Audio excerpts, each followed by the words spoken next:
Great to see you. Thanks for making time with us this morning. As we just saw, the DOJ just released 3 more hours of video from the insurrection. How important is this lengthy new video as investigators start to piece together exactly what happened? What's clear from this video is that this was not a spontaneous uprising. This was a planned event. People came armed for battle, and that's quite apparent in this video. And so that informs the committee about whether there was pre-planning, who was involved in the pre-planning, how was it executed, how was it called off. And so I think it's relevant to all of the questions that the committee has to answer. Right. And do you think at this point there is any chance that the January 6th committee will pursue a criminal referral for former President Trump? We heard in Jessica's story just then that they're thinking about that Chairman Benny Thompson has indicated it could be on the table due to Trump's delayed response. What are your thoughts? Well, I think that there are charges that are in the atmosphere, if you will. Obstruction, conspiracy to obstruct, incitement, conspiracy to incite, even sedition and conspiracy to commit sedition.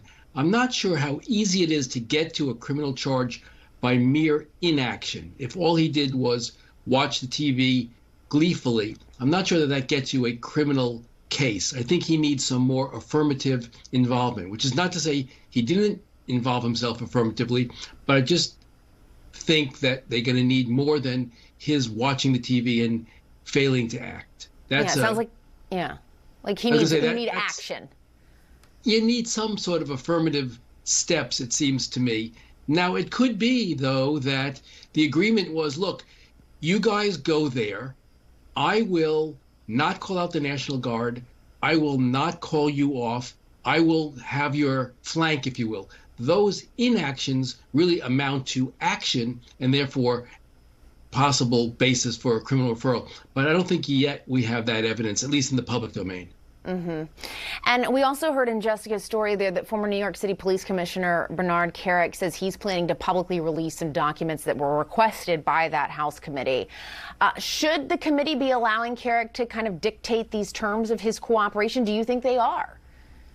Well, unless the subpoenas say, please do not disclose, and there's some sort of gag or order that prohibits him from doing that, he's free to release whatever he wants. He could release his Social Security number and his bank accounts for all, the committee cares.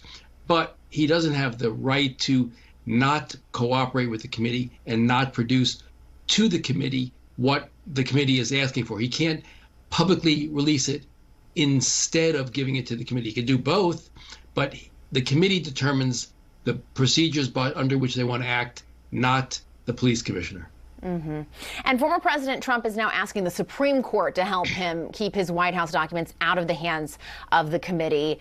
And the House panel is asking the court to expedite its consideration of that request. We have seen former President Trump use this tactic going to court to kind of slow things down in the past. So far, the courts have not allowed that to happen and have ruled against him. How do you think it will play out with the Supreme Court? My hope is that the Supreme Court denies cert, meaning they refuse to take the case, let the Court of Appeals decision be the law of this case, which would thereby mean that there is no executive privilege claim for Mark Meadows and Steve Bannon and all the others who are relying on that to refuse to cooperate. That, I think, is what the Supreme Court should do. If, however, they take cert, they agree to have oral arguments, then that's a win for the president and his allies, because what their end game here is delay in the hopes that this thing peters out if the new Congress is controlled by the Republicans.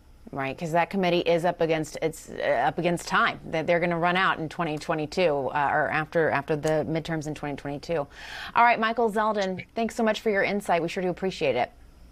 My pleasure. Thank you. Coming up, some of the universe's greatest mysteries may soon be solved. The most powerful space telescope built to date just successfully blasted